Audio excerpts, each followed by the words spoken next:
In the cold silence of deep space, a forgotten planet turned slowly beneath a dead sun. Its surface was cracked and scorched, filled with towering ruins that had stood for thousands of years. No wind blew, no birds flew, but something ancient was waking. Far above this lost world, Starbase Orion hovered in orbit. Its gray metal shell was worn and dented, patched together with outdated tech and emergency repairs. The base had once been a proud symbol of the Central Galactic Union's strength. Now, it was more of a relic than a weapon. Supplies were low, morale was lower, and most of the galaxy had forgotten it existed. Commander Jackson Morrow stood alone in the observation deck, staring down at the lifeless planet. He was tall and broad-shouldered, with short black hair and sharp eyes that had seen too many battles. His face was calm, but his thoughts were heavy. This outpost had become his prison and his responsibility. The silence was broken by a soft beep from the comm panel. "Commander Morrow, this is Control. We've picked up a new signal from the surface. It's unusual." Jackson turned. "Unusual how?" "It's not natural, sir. It's structured. A repeating pattern. Not noise, more like language." Jackson's eyes narrowed. "Are the ruins active?" "No visual changes. But the signal started about 20 minutes ago. It's coming from deep beneath the main ruin cluster." He tapped the panel. "Prep a skin team. I'll lead it myself." The officer on the other end hesitated. "Sir, protocol says." "I know what protocol says. Prep the team." Jackson shut off the comm and walked toward the lift. As he rode down to the hangar, his thoughts drifted to the last time he trusted protocol and lost half his squad on Vega Outpost. Since then, he'd made his own calls. In the hangar, the scout ship Vanguard was already being prepped. For crew members waited for him: Lieutenant Mara Quinn, a sharp-tongued engineer; Dr. Lin Ves, a quiet linguist; Sergeant Kalbrin, his loyal weapons expert; and Pilot Hezodon, a young recruit still full of hope. The ship launched smoothly, dropping through the atmosphere toward the surface. From above, the ruins looked like broken bones rising from the dirt. Black towers, some over a kilometer tall, reached into the sky, empty, silent, and full of secrets. They landed near the center of the ancient city. The ground cracked beneath their boots. Dust hung in the air like smoke. "This place feels wrong," Mara whispered. "Stay alert," Jackson ordered. "Dr. Ves, pick up the signal." Lin Ves adjusted a device on her arm. It pinged softly. "The signal is strongest beneath that central tower." Jackson looked up. The tower loomed above them, slanted and scarred, but still standing. Strange symbols were etched into its surface, glowing faintly with a blue light. Inside, the air was still and cold. They moved slowly through stone corridors that seemed carved by machines, not hands. The deeper they went, the louder the signal became, not in sound, but in feeling. It pulsed through the walls, the floor, even their skin. Finally, they reached a large chamber with a domed ceiling. In the center stood a black monolith, smooth and shining, covered in more glowing symbols. Dr. Ves stepped forward. She placed her hand near the surface, and her translator lit up. "It's not a message," she said. "It's a word." Jackson frowned. "What kind of word?" "One with power," she said softly. "It repeats over and over, like it's waiting to be spoken." Suddenly, the ground trembled. Lights blinked across the walls. The monolith pulsed brighter. "Commander!" Bryn shouted. "We've got movement above, Valari scout ships entering orbit." Jackson turned sharply. "We leave. Now." As they rushed back to the ship, Jackson's mind raced. The Valari weren't just wandering this far into siege space. They knew something was here, and they were coming for it. He looked back at the glowing tower, its silent voice still whispering that single, deadly word. Something was beginning. The Vanguard returned to Starbase Orion in silence. The crew sat in the debrief room, still tense, still shaken. The ancient signal they had discovered, still active, still pulsing, echoed in their minds like a warning they didn't yet understand. Commander Jackson Morrow stood at the front of the room, arms crossed, his eyes locked on the large display screen showing the decoded symbols from the monolith. The glowing alien word, displayed in layers of unknown script, repeated endlessly in a slow pattern. "Dr. Ves," Jackson said calmly. "Tell me exactly what we're looking at." Dr. Lin Ves, still adjusting her glasses, stepped forward with her tablet. "It's one word, Commander. A single spoken command. But the language it's written in isn't just for communication. It's functional." "Functional?" Lieutenant Mara Quinn frowned. "Like a machine?" "Exactly," Lin said. "This isn't just a name or a warning. It's a key. A verbal trigger. When spoken aloud with the correct tone and intention, it activates something. What kind of something? Bren asked. Lin paused. We don't know. But the architecture surrounding the monolith, it looks like part of a control system. Massive energy conduits run beneath it. Power cables that lead deeper underground. Jackson stared at the screen. His voice was low. A weapon. No one answered, but no one denied it. The room fell quiet. Then a soft chime rang from the comm panel on the wall. Incoming transmission, said the AI voice. Unregistered diplomatic channel. Origin. Valari Cruiser Drelda. Identity confirmed. Counselor RHY Vel. The room stiffened. The Valari Council? Bren muttered.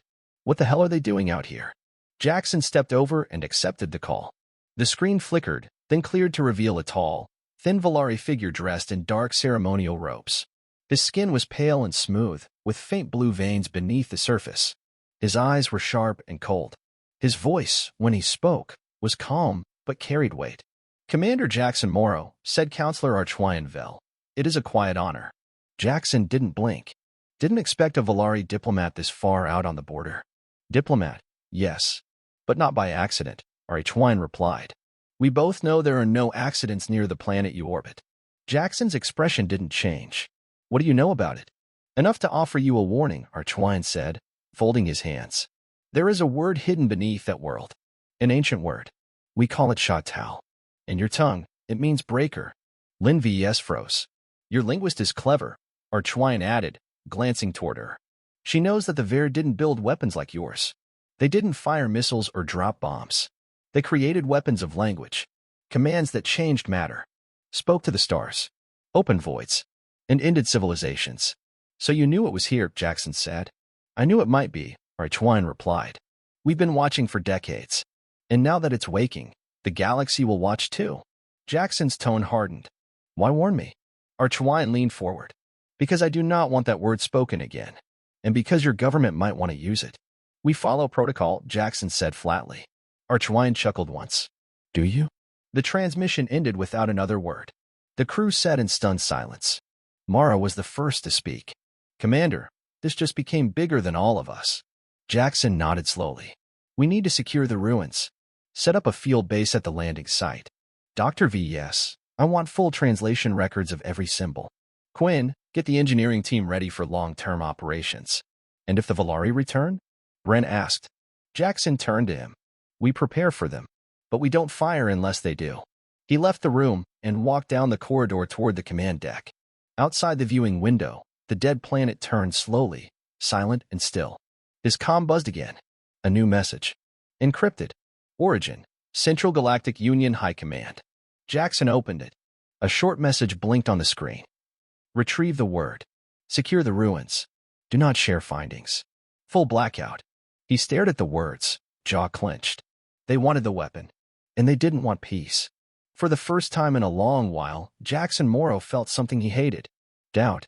The sun over the ruined planet remained dim and distant, casting long shadows across the black towers. It never truly rose, only drifted behind thick layers of ash-gray clouds.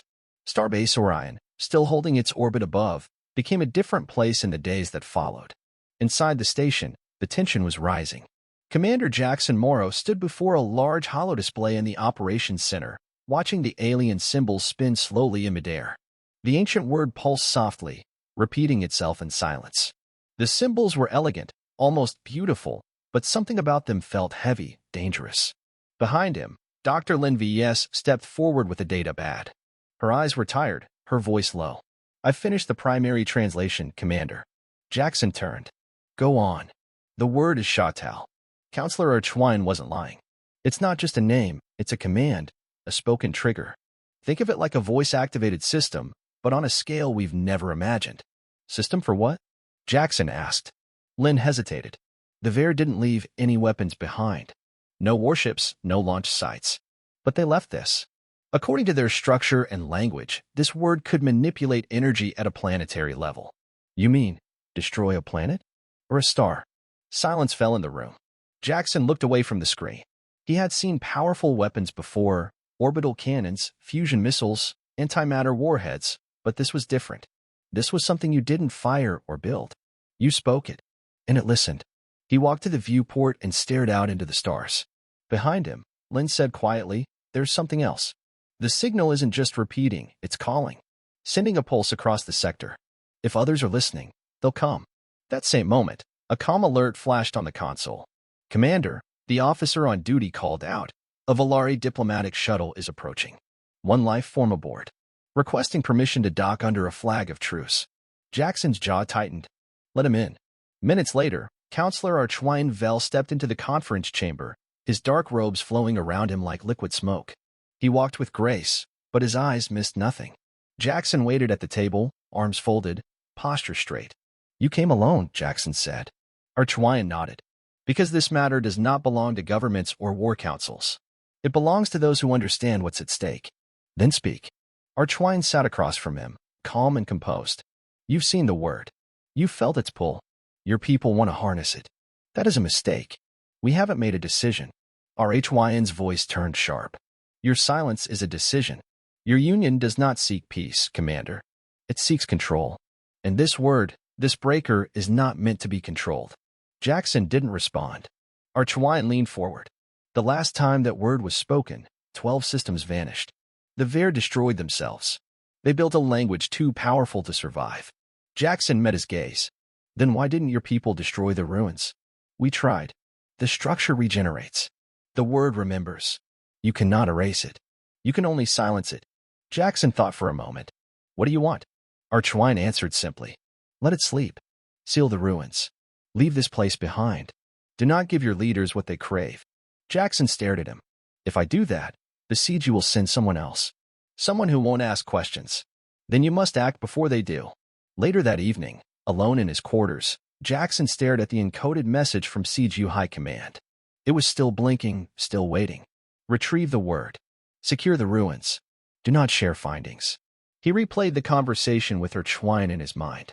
Then he thought of Lin Vs, of the young pilot Hizo, of the men and women on this base who followed his orders. He was their shield, their voice, their final line of defense. Jackson tapped his comm. Lieutenant Quinn, ready the drop team. We're returning to the ruins. Yes, sir. Are we locking it down? No, Jackson said quietly. We're going to find out what happens when the word is spoken. Outside the window, the stars looked peaceful. But peace is quietest before the storm. The shuttle dropped silently through the dead planet's atmosphere, gliding above the broken ruins like a ghost. Inside the shuttle, Commander Jackson Morrow stood beside his team, armored and ready.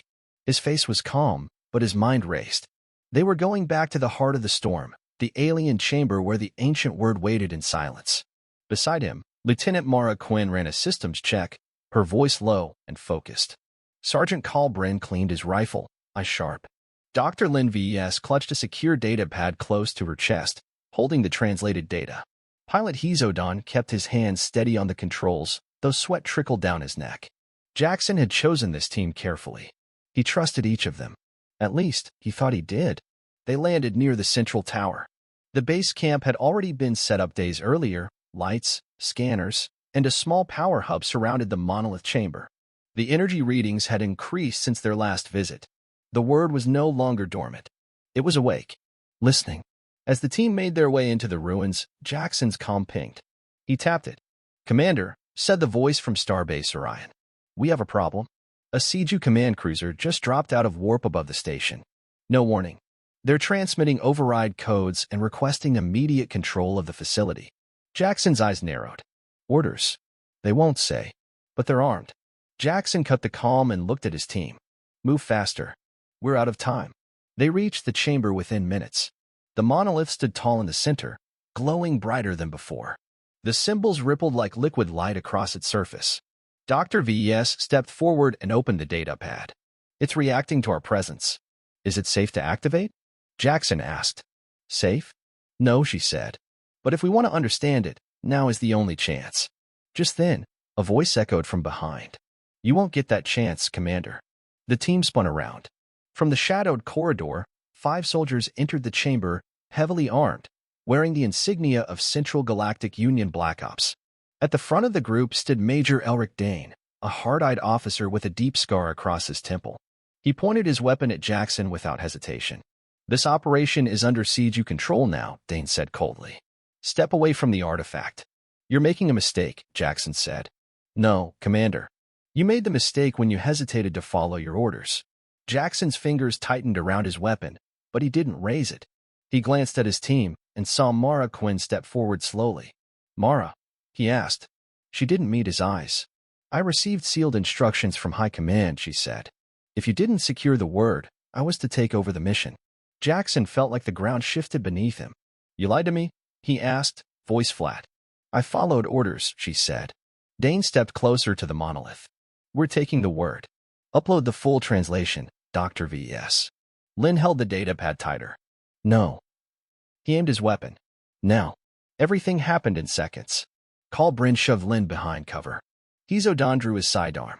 Jackson lunged forward, knocking Dane's rifle aside as a shot fired, missing by inches and hitting the chamber wall. Blinding light erupted from the monolith. The symbols on its surface spun violently. The ground shook beneath them. An invisible force pushed through the chamber like a sudden pressure wave. "Fall back," Jackson shouted. Weapons fired. Sparks flew. One of the Black Ops soldiers was thrown back by the shockwave. Another screamed as the monolith lit up with a beam of blue-white energy that reached into the ceiling. Dr. VS scrambled to her feet. "It's responding to conflict. The word, it reacts to violence." "Deactivate it," Jackson yelled. "I can't," she cried. "We either speak the word or let it build until it triggers on its own." Dane staggered toward the monolith, trying to access the controls. Jackson tackled him hard, slamming him into the floor. "This isn't just about orders anymore." Jackson turned to Lin. "We can't let this weapon activate." She nodded. "Then you need to be the one to speak the word. Not in anger, not in war, but in peace." Outside, the camp fell into chaos. Explosions burst in the distance. The Seiju cruiser had launched a drop unit. More soldiers were coming. Jackson helped his team retreat to a safe distance within the ruins. He looked back one last time at the glowing monolith, humming like a living creature. "Next time," he whispered. "I'll say it, but not yet." He had one more chance to end this without destroying everything. The ground shook with growing force as Commander Jackson Morrow and his team reached the central chamber of the ancient ruins for the final time. The once silent monolith now pulsed violently, casting blinding flashes of blue-white light against the stone walls. The air trembled around it, like the very atmosphere was being pulled apart by the energy within. Sparks flew from nearby machines. Stones cracked underfoot. The alien word, Shatao, glowed larger than before, twisting and reforming in the air above the monolith. Its presence was no longer quiet. It was screaming. Jackson stood before it, his breath heavy, his uniform torn and dusted with ash. His team was behind him, Lin VS holding the translator unit close, Hizodon guarding the doorway with his blaster raised, and Bryn helping the wounded Lieutenant Quinn stay upright. Counselor RHY Vel emerged from the shadows, calm as ever, his dark robes fluttering in the vibrating air. He walked slowly toward the monolith and stopped beside Jackson. "This is the last moment," RHY said quietly. "If you speak the word with violence in your heart, it will unleash death. If you say it with fear, it will call darkness. If you speak it with purpose, true purpose, it may choose silence." Jackson looked at him. "You knew it would come to this." "I hoped it wouldn't," RHY replied. "But your leaders never intended peace." In orbit above them, the Seiju command cruiser charged its orbital cannon. The Black Ops team had failed to secure the word. Now, they had resorted to force. One final strike to bury the ruins and everyone in them. A warning flashed in Jackson's earpiece. Orbital energy spike detected. Impact in 2 minutes. They were out of time. Jackson turned to Lin. "Can it still be controlled?" Lin nodded shakily. "Yes, but only once. The word listens only one time." The monolith flared again. A sharp, low hum filled the chamber. The symbols spun faster, forming a ring of light around the base. The room felt smaller, tighter. The word wanted to be spoken. Jackson stepped closer. He looked at his team, exhausted, bruised, loyal. Then at RHY, his enemy, yet somehow his only ally in this moment. He closed his eyes. He took a breath. And he spoke. "Shatao." The word echoed like thunder. The ruins fell still. The light stopped flickering and instead became solid, warm, and quiet. A pulse of energy radiated outward, passing through stone, metal, and bone like a breeze. Above, the Seiju ship's cannon began to power down. Systems failed. Lights dimmed. The weapon would not fire. All across the battlefield, on the surface and in orbit, ships, machines, and weapons shut down. No destruction. No explosion. Just silence. The monolith faded. Its symbols dulled and disappeared. The alien word was gone. Locked. Jackson fell to his knees, chest rising and falling. He had felt something leave him as he spoke the word, like a piece of himself had been taken and buried deep in the planet forever. HFY Vel knelt beside him. It chose you. I didn't want that, Jackson said. No one does, HFY replied. But that's why it listened. Outside the chamber, the dust settled. The siege soldiers had stopped fighting. The Valari forces withdrew. There was nothing left to take. Nothing to control. The weapon was silent. Forever. The ruins were quiet. The pulse from the monolith had silenced everything, machines, weapons, even time itself, it seemed. Days had passed, but the world below Starbase Orion remained still. No more signals came from the alien core. The word was gone. It had listened, obeyed, and then vanished into silence. Commander Jackson Morrow stood at the edge of the excavation site, staring down into the pit where the monolith once stood. Now, there was only cold stone and lifeless dust. The strange glow was gone. The markings had faded. It looked like just another ruin, harmless, forgotten. But Jackson knew better. Behind him, Dr. Lin Vs walked slowly across the gravel path, holding a sealed case of data logs. Her voice was quiet. All energy activity is gone. We've checked twice. Whatever that structure was, it shut itself down completely. Any signs of damage? Jackson asked. She shook her head. No. It didn't collapse or self-destruct. It just turned off. Jackson nodded slowly. He had expected that. The word hadn't been used as a weapon. It had been spoken with restraint, with intention. And in return, the weapon had chosen silence. A shuttle waited nearby to return them to the station. Hezodon and Call Bryn stood near the ramp, speaking softly. Mara Quinn sat on a crate nearby, her arm in a sling. She looked up as Jackson approached. You should report me, she said without bitterness. I disobeyed your orders. Jackson looked down at her. No. You followed orders. Just not mine. She looked away. I thought I was doing the right thing. We all did, he replied. But the right thing isn't always what command tells us. Later that evening, Jackson sat alone in his quarters on Starbase Orion. The lights were dim. A small window showed the dead planet below, still turning slowly in space. A message from Central Galactic Union Command waited on his screen. Mission logged. Artifact status neutralized. You are ordered to remain stationed at Orion. Further study is not authorized. No further communication with the Valari permitted. He didn't respond. Outside the station, Valari ships had begun their withdrawal. No shots had been fired. No demands made. HFY Vel had left without a word. Maybe he knew the silence was enough. Jackson opened a private log recording and began to speak, his voice steady. This is Commander Jackson Morrow. Personal log. No classification. No encryption. We found something buried beneath that world. Something ancient. Something dangerous. But also something patient. It waited for us to come. And when we spoke, it listened. I was given orders to take control of it. To turn it into a weapon. I chose not to. We forget that silence can be powerful. That not using force is sometimes the greatest strength we have. I spoke the word not to destroy, but to stop destruction. And it worked. Starbase Orion will remain here. Forgotten, maybe. Out of sight.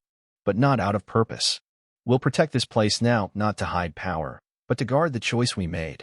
Let history forget the weapon. But remember the silence that saved us. He ended the recording. Outside, the stars kept shining. The galaxy kept turning. No announcements were made. No medals were given. No one would remember what happened on this quiet outpost. But Jackson didn't need them to. He had made the right choice. And sometimes, that was enough.